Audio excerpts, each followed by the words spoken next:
El Rey está aquí. Dios está aquí. Voy a invitarte a que tomes tu lugar. Si tú nos estás sintonizando a través del internet o nos visitas hoy por primera, segunda ocasión, es un gusto que estés con nosotros, es un gusto que nos estés acompañando. Recibe un cordial saludo de parte de nuestros pastores, a los que yo agradezco la oportunidad, a Dios y a ellos, de poder estar aquí compartiendo el mensaje que Dios tiene para nuestra vida. Y de verdad yo le pido a Dios que Él nos hable, que Él nos rete el día de hoy para militar según la palabra que Él nos dé, para vivir creyéndola y no dejar que ni una sola de sus palabras, que ni una sola de sus promesas caigan en tierra. Yo quiero pedirle que abra su Biblia en el libro de Hebreos. Vamos a hacer unas lecturas antes de entrar de fondo al mensaje. Hebreos capítulo 11. Vamos a leer los versículos del 1 al 3 y luego nos vamos a ir al verso 23 del mismo capítulo 11 y vamos a leer hasta el verso 29. ¿Estamos bien? Hebreos 11 del 1 al 3 y luego Hebreos 11 del 23 al 29. Dice Hebreos 11:1: es pues la fe, la certeza de lo que se espera, la convicción de lo que no se ve, porque por ella alcanzaron buen testimonio los antiguos. Por la fe entendemos haber sido constituido el universo por la palabra de Dios, de modo que lo que se ve fue hecho de lo que no se veía. Quiero que vaya una vez más al verso 2 del capítulo 11. Dice: porque por ella, hablando de la fe, alcanzaron buen, diga conmigo, testimonio. ¿Alcanzaron buen qué? Buen testimonio. Verá, alguien dio testimonio de la fe de ellos. ¿Quién fue? Dios, ¿no? Dice la Biblia que por la fe ellos alcanzaron buen testimonio. Ahora acompáñame al verso 23. Dice: por la fe Moisés, cuando nació, fue escondido por sus padres por 3 meses, porque le vieron niño hermoso y no temieron el decreto del rey. Por la fe Moisés, hecho ya grande, rehusó llamarse hijo de la hija de Faraón, escogiendo antes ser maltratado con el pueblo de Dios que gozar de los deleites temporales del pecado, teniendo por mayores riquezas el vituperio de Cristo que los tesoros de los egipcios, porque tenía puesta la mirada en el galardón. Por la fe dejó a Egipto, no temiendo la ira del rey, porque se sostuvo como viendo al invisible. Por la fe celebró la Pascua y la aspersión de la sangre, para que el que destruía a los primogénitos no los tocase a ellos. Por la fe, verso 29, pasaron el mar rojo como por tierra seca, e intentando los egipcios hacer lo mismo, fueron ahogados. Vamos a ir ahorita al libro de Marcos capítulo 4 y verso 28. Y mientras usted busca en su Biblia y buscamos en pantalla Marcos 4:28, quiero que veamos la línea de pensamiento que el autor de Hebreos nos narra en estos últimos textos que leímos del 23 al 29.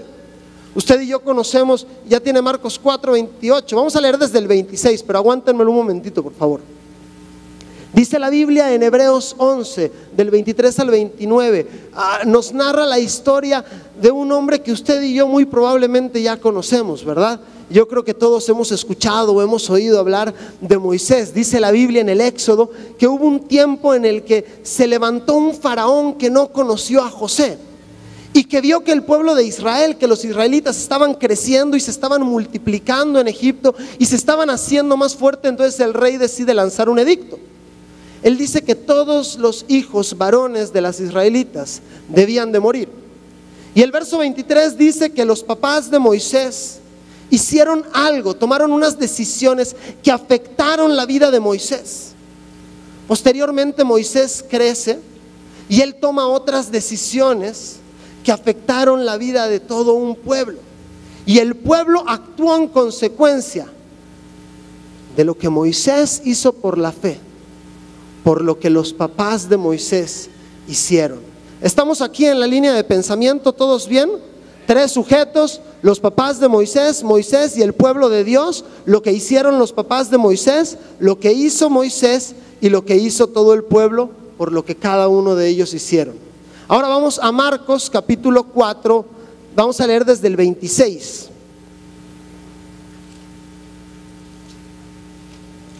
Marcos 4, 26. Dice el título de este texto: parábola del crecimiento de la semilla.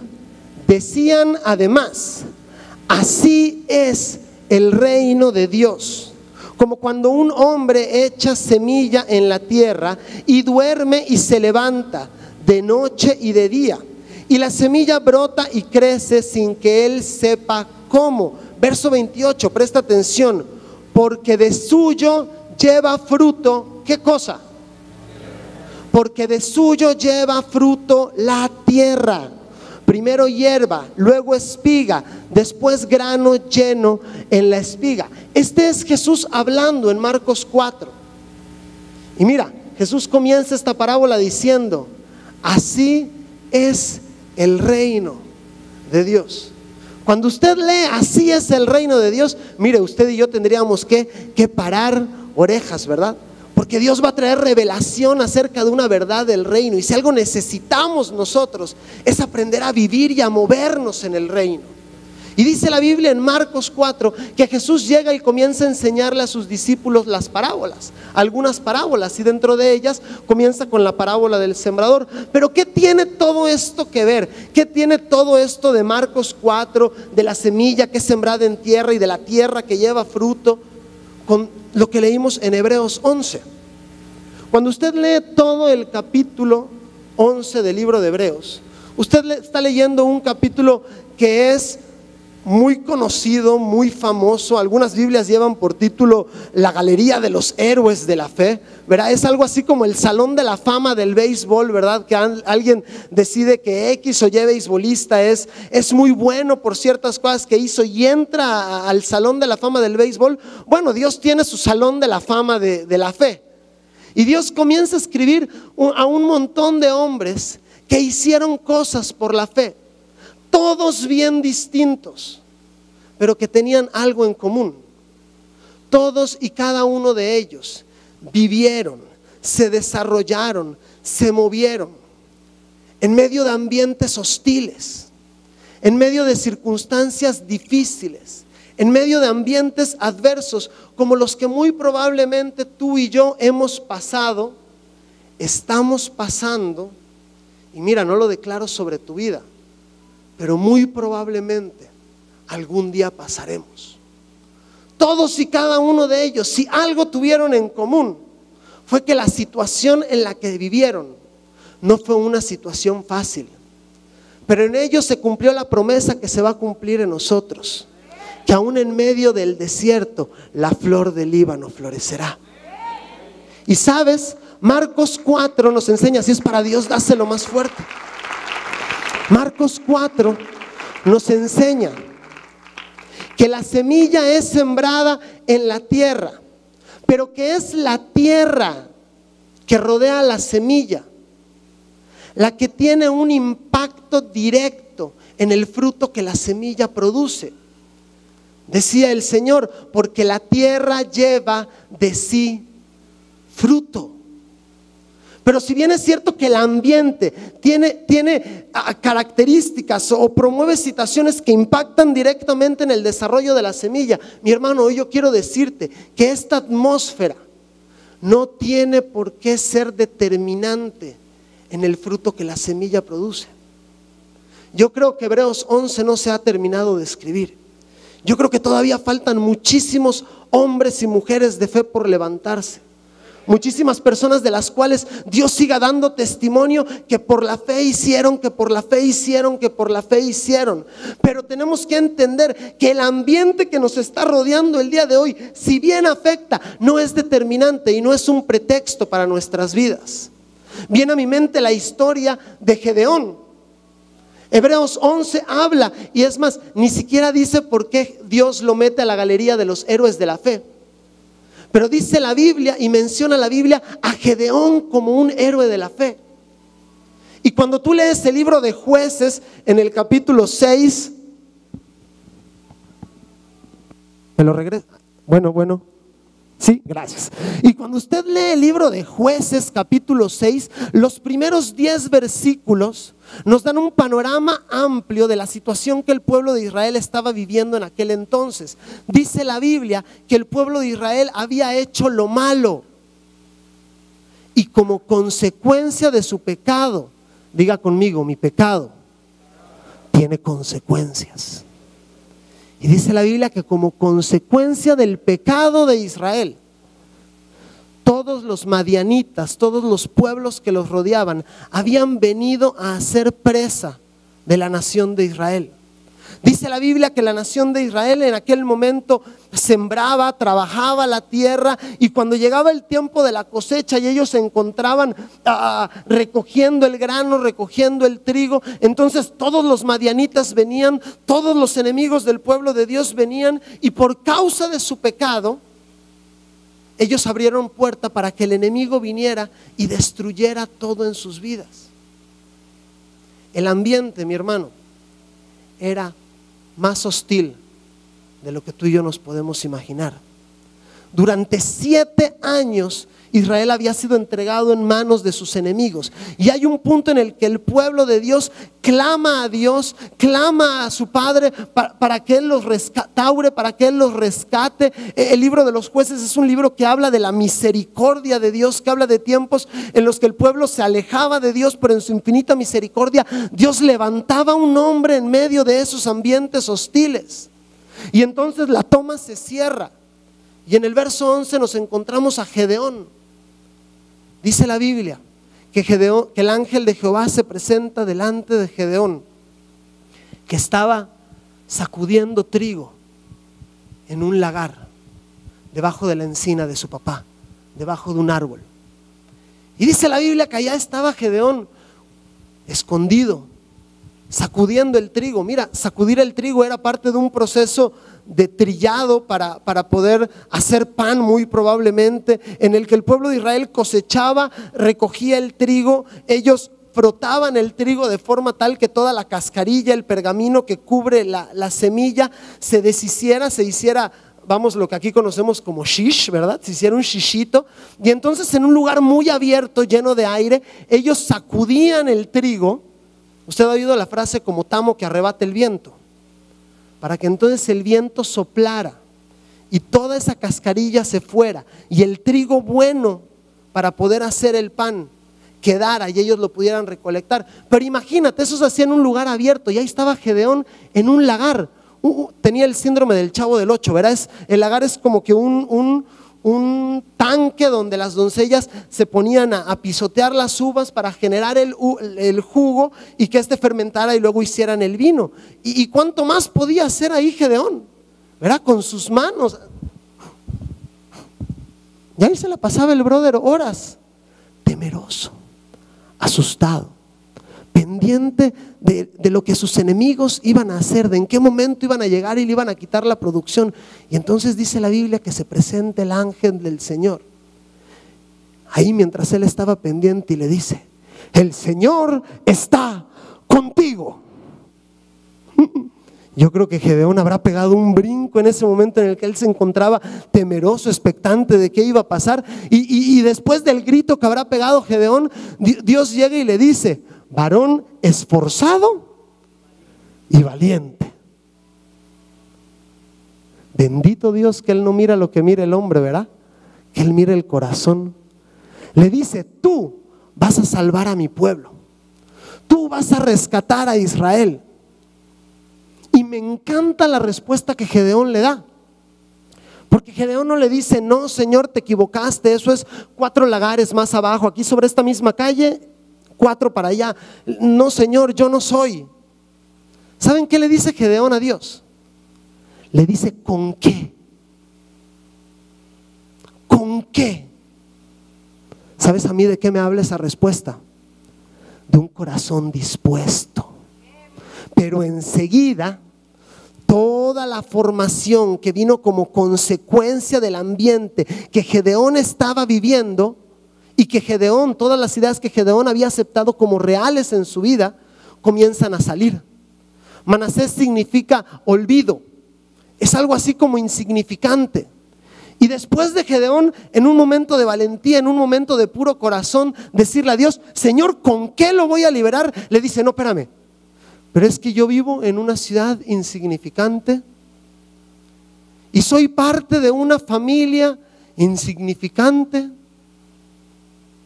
Y de esa familia insignificante, de ese pueblo insignificante, mira, aquí estoy yo, Señor, el más insignificante de los insignificantes. ¿Qué le estaba pasando a Gedeón? ¿Qué era lo que estaba ocurriendo en la vida de ese hombre? Todo el ambiente que lo rodeaba estaba afectando el potencial de la semilla que Dios estaba esperando que brotara para liberación de su pueblo. Y Dios comienza a trabajar directamente al corazón de Gedeón. Dios comienza a trabajar con él. Dios comienza a decirle todo lo que él iba a hacer. Y sabes, Dios le da una garantía, que es la mejor garantía que Dios puede darle a un hombre. Dios le dice: Gedeón, ¿quieres saber con qué? Yo voy a estar contigo. Llegará un día en el que nosotros entendamos que aunque nuestro padre y nuestra madre nos dejen, con todo el Señor nos va a levantar. Que aunque andemos en valle de sombra de muerte, no temeremos, porque Él está con nosotros. Que vamos por todo el mundo predicando el evangelio, haciendo discípulos, enseñándoles que guarden todas las cosas que Él nos ha mandado. ¿Y qué cosa? Y Él está con nosotros todos los días hasta el fin del mundo. Eventualmente llegará el día en que nosotros entendamos que la mejor garantía que podemos tener de parte de Dios para ir y hacer la obra que Él nos ha encomendado es única y exclusivamente: Señor, tú ven conmigo. No me dejes predicar si tú no estás. No me dejes evangelizar si tú no estás. No me dejes ir a hacer. Tú ven conmigo. Y Dios le dice: yo voy a estar contigo, Gedeón, y derrotarás a todos los madianitas como a un solo hombre. Mire, cuando yo leo en la historia de Gedeón que él iba a derrotar a los madianitas como un solo hombre, ¿sabe qué es lo primero que me viene a la cabeza? Dios tenía razón. Había un hombre al que Gedeón tenía que derrotar antes de ir y derrotar a todos los madianitas. ¿Sabes a quién era? A él mismo. A todos los conceptos que él había permitido que la sociedad formara en su vida, a todos los conceptos que él había aceptado como reales y determinantes en quien él era, el más insignificante del más insignificante del más insignificante. Y Dios le dice: los derrotarás como uno, pero tienes que comenzar acá, Gedeón. Me encanta la historia de la creación. Últimamente Dios ha estado hablando mucho a mi vida en mis tiempos devocionales en la creación, en los primeros días de la creación, Génesis 1.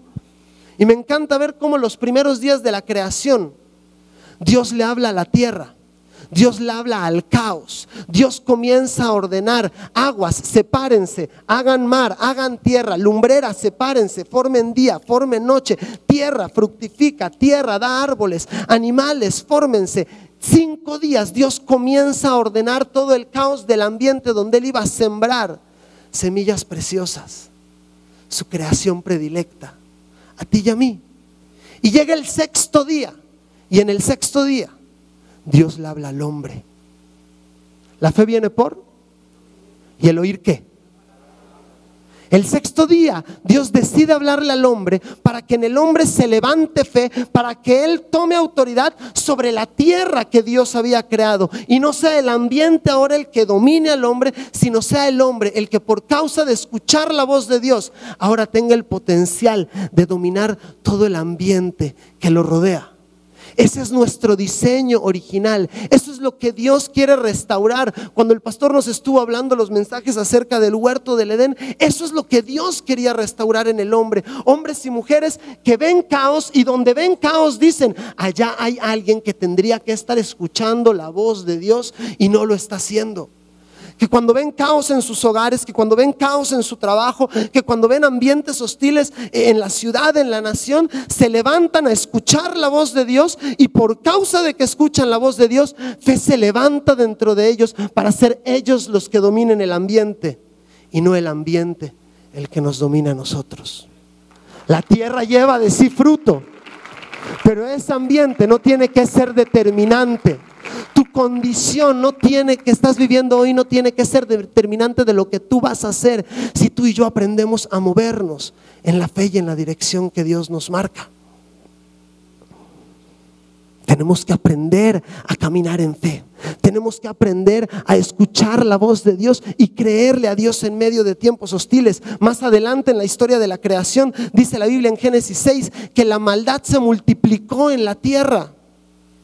Y como la maldad se multiplicó, dice la Biblia, ¿se acuerdan? El hermano Alfonso nos lo predicó el martes pasado. Pero Noé,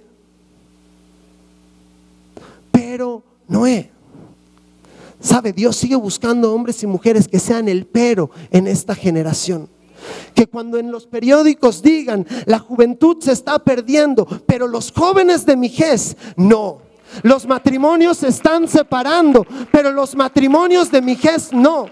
La situación en el país es terrible, pero hay una iglesia en Mérida que está avanzando. Hay una iglesia que está dominando el ambiente. Hay una iglesia, hay un cuerpo que no se está dejando dominar, sino que está avanzando en fe, creyéndole a Dios por todo lo que Él pueda hacer. Mi hermano, te lo decía hace un rato, si Dios está aquí, todo es posible. Y yo creo que Dios está aquí. Es tiempo que nos levantemos en fe. Es tiempo que comencemos a creerle a Dios por lo que Él está haciendo.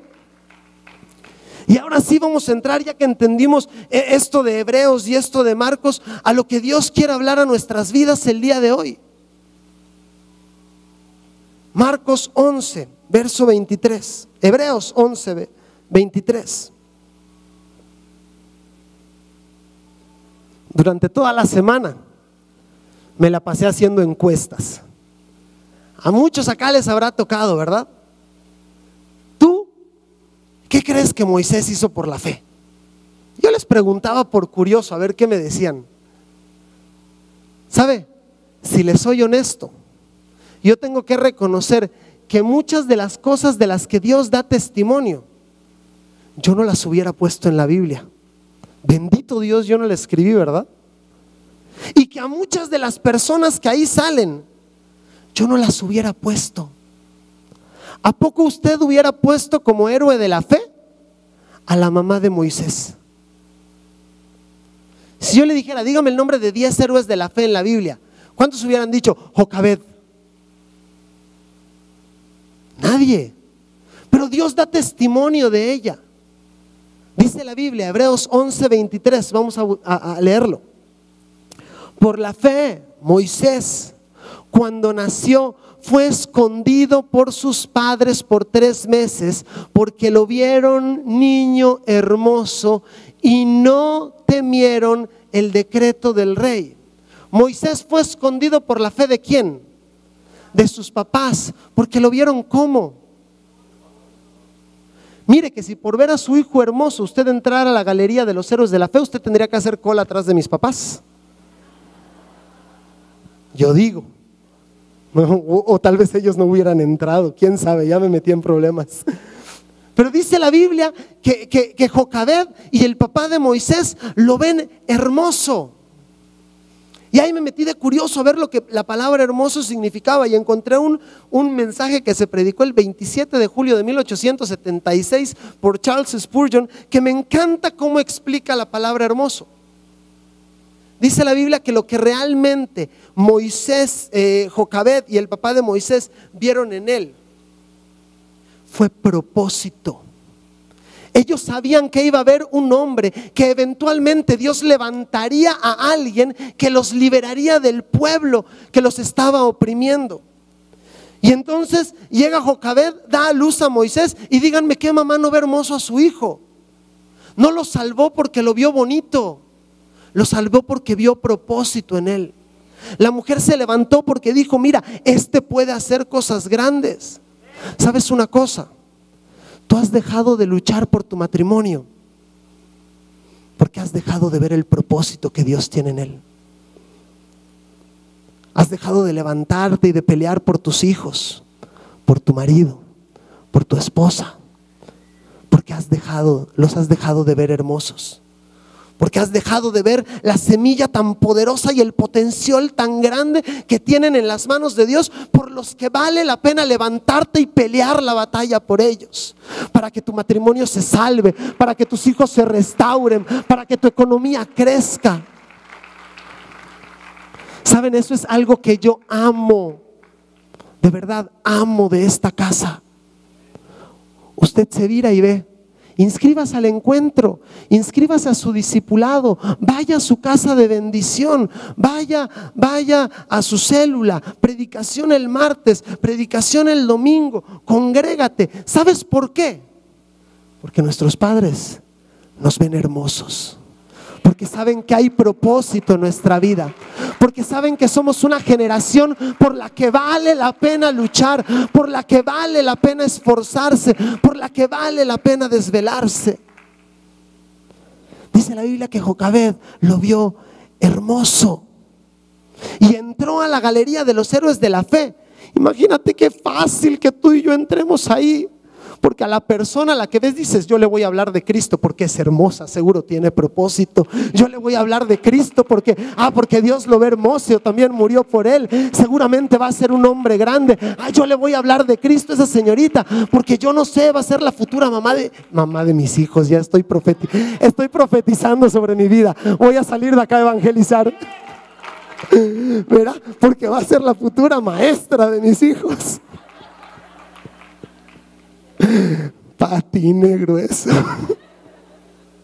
Pero uno nunca sabe, ¿verdad? Por eso uno nunca tiene que dejar de ver propósito en todas partes. Eso van a decir los jóvenes: pastor, vine porque mire, encontré mi propósito. No dejemos de ver a las demás personas como ellos las ven. Eso fue lo que hizo la mamá de Moisés. Pero luego la Biblia dice que Moisés hizo algunas cosas por las cuales entró a la galería de los héroes de la fe. ¿Usted qué hubiera puesto de Moisés? Si yo le pregunto hoy: ¿usted qué cree que hizo Moisés por la fe? La verdad, ¿qué es lo que hubiera puesto? No, ya lo leyó, ¿verdad? Dice: yo sé qué te voy a decir, Mike. ¿Qué hubiera dicho? Yo, cuando me contesté la pregunta, yo dije: yo hubiera dicho que por la fe Moisés abrió el mar rojo, convirtió el agua en sangre, hizo bajar maná del cielo, sacó agua de la roca. Dígame si no se necesita fe para todo eso. Se necesita fe. Y está bien, Dios quiere que hagamos todo eso. Pero vea qué es lo que Dios escribe en Hebreos 11.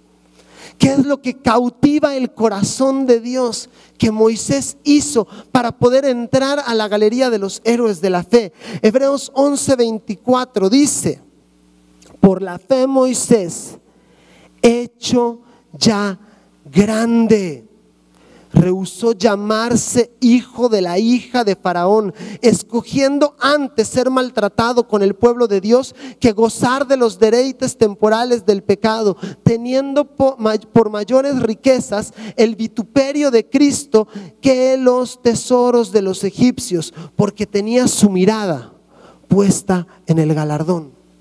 Lo primero que Moisés hizo para entrar a la galería de los héroes de la fe, dice la Biblia que siendo ya grande. Mi hermano, tiene que llegar un día en el que tú y yo digamos: ¿sabes una cosa?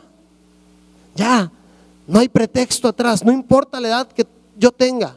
Tiene que llegar un día en el que crezcamos y entendamos que son nuestras acciones, que son nuestras decisiones lo que van a determinar el fruto que vamos a dar, los planes que Dios tiene para nosotros, cómo vamos a responder hacia ellos. Tiene que llegar un día en el que crezcamos y maduremos y digamos: ya no tiene nada que ver, no le voy a echar la culpa a mis papás, no le voy a echar la culpa a mi pasado, no le voy a echar la culpa a mis abuelitos. Dice la Biblia que Moisés, siendo ya grande, decidió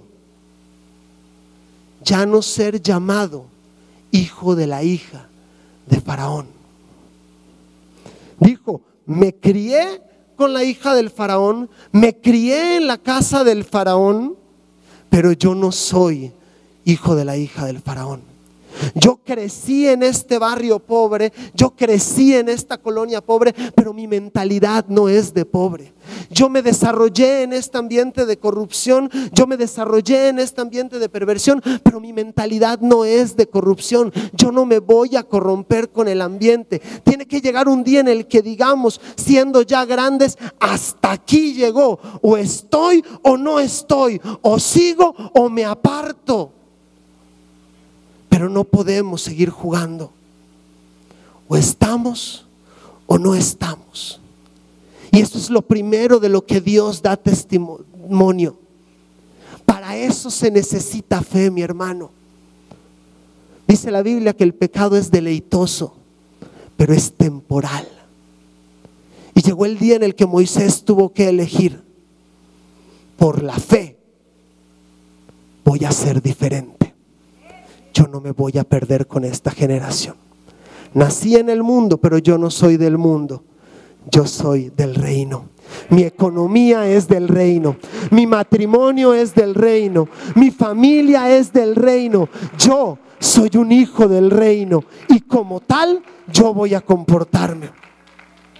La segunda decisión que Moisés tomó, dice la Biblia, verso 27: por la fe dejó Egipto, no temiendo la ira del rey, porque se sostuvo como viendo al invisible. Mire, todavía no sale el mal, ¿verdad? Todavía no sale el maná que cae del cielo. Aquí es donde sale. Dice la Biblia que por la fe Moisés dejó la seguridad que él podía tener en un lugar, las cebollas y los ajos que un día el pueblo volvieron a anhelar, y decidió salir y creer en las promesas de Dios, aun cuando no las veía. ¿Sabes? Nuestro estado de ánimo, las decisiones que nosotros tomemos, nuestro gozo, no puede depender de lo que vemos. No puede depender del ambiente que nos rodea. Tenemos que caminar viendo lo que otros no ven. ¿Será que nosotros podamos ver en nuestras familias lo que otras familias no pueden ver? ¿Será que podamos caminar diciendo: el mundo dice que mis papás, el mundo dice que mis hijos, el mundo dice que yo? No, pero yo voy a seguir creyéndote, Dios. Aunque no lo veo. Mire, Moisés sabía que lo que no se ve es más real que lo que se ve. Porque dice Hebreos que aún lo que se ve fue hecho ¿de qué? De lo que no se veía. Así que donde usted no vea algo, ahí hay algo que está creciendo. Ahí hay algo que Dios está formando. Ahí hay algo que se está levantando. Ahí hay una familia que se está restaurando. Hay un negocio que se está gestando. ¿Sabe una cosa? Esa es la gente que le pone presión al mundo.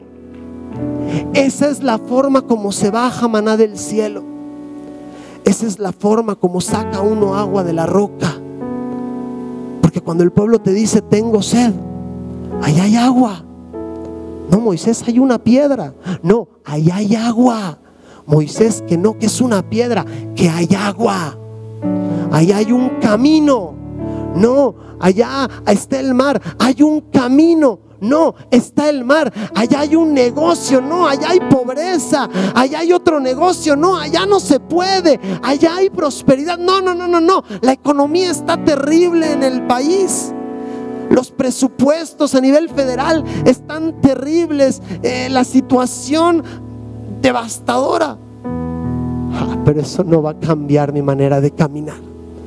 Yo voy a caminar creyendo que todo lo que Dios dijo, Él lo va a cumplir. Que no hay justo desamparado ni hijo de justo que mendigue pan. Que conquistaré las naciones que me han sido quitadas. Que todo lo que pise la planta de mi pie será mío. No lo veo. Hay promesas que todavía no veo, pero yo las creo. ¿Sabe qué? Moisés decidió no ser como el resto del mundo. Moisés decidió caminar creyéndole a Dios. ¿Sabe qué más decidió Moisés? Dice la Biblia, para terminar, Hebreos 11, verso 28. Por la fe celebró la Pascua y la aspersión de la sangre, para que el que destruía a los primogénitos no los tocase a ellos. Por la fe Moisés decidió creer en el poder de la sangre.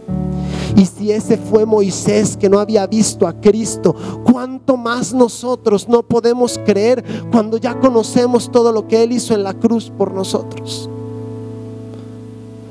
Hace años, y la recuerdo y la tengo acá, el pastor nos compartió una historia, un testimonio del hermano David Yonggi Cho. Y me gusta esta historia porque amarra todas estas decisiones que Moisés tomó. Dice la Biblia que una mamá llega delante del pastor David Yonggi Cho y le dice: mire, mi hija está terrible. Usted no tiene idea del tipo de mujer que es mi hija. Está perdida. Ayúdeme a orar por ella. Y comienzan a orar y no pasaba nada.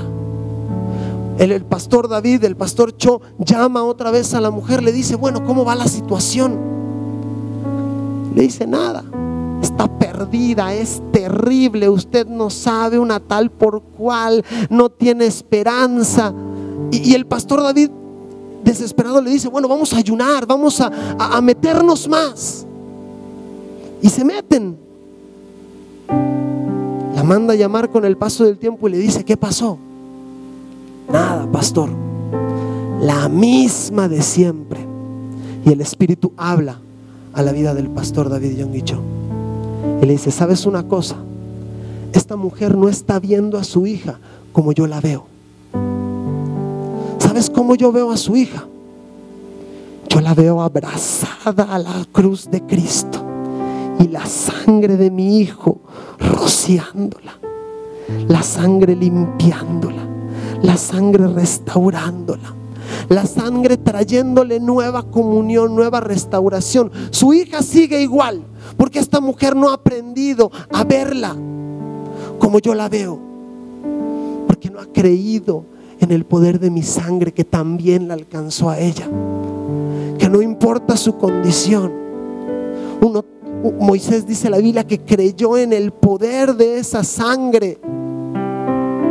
Y tú y yo tenemos que creer en el poder de esa sangre que nos acerca a Dios, que nos da libre acceso, que nos sana.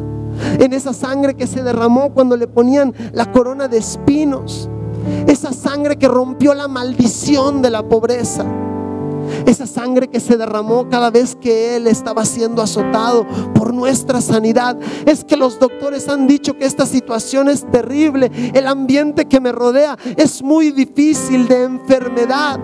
Cree en el poder de la sangre. Cree en esa sangre preciosa que se derramó a tu favor, de forma tal que puedan decir: mira, el ángel de la muerte podrá pasar por Mérida y podrá pasar por mi calle, pero a mi casa no entra, porque aquí está la sangre del Cordero. Uno tiene que aplicar esa sangre en su diario vivir. Decisiones. ¿Por qué Dios dio testimonio de Moisés? ¿Por sus obras? Por ni una. Al final de los tiempos, después de todo lo que Moisés hizo, de lo que Dios dio testimonio, de lo que Dios habló de Moisés, es de las decisiones que Él tomó. El mundo nos va a recordar por nuestro pasado, por todas las veces que fallamos, por todas las veces que la hemos regado. Otros cristianos nos van a recordar por los edificios grandes que hicimos, por los milagros. Y está bien, mayores cosas que yo harán, dijo Jesús. Pero ¿sabes por qué nos va a recordar Dios?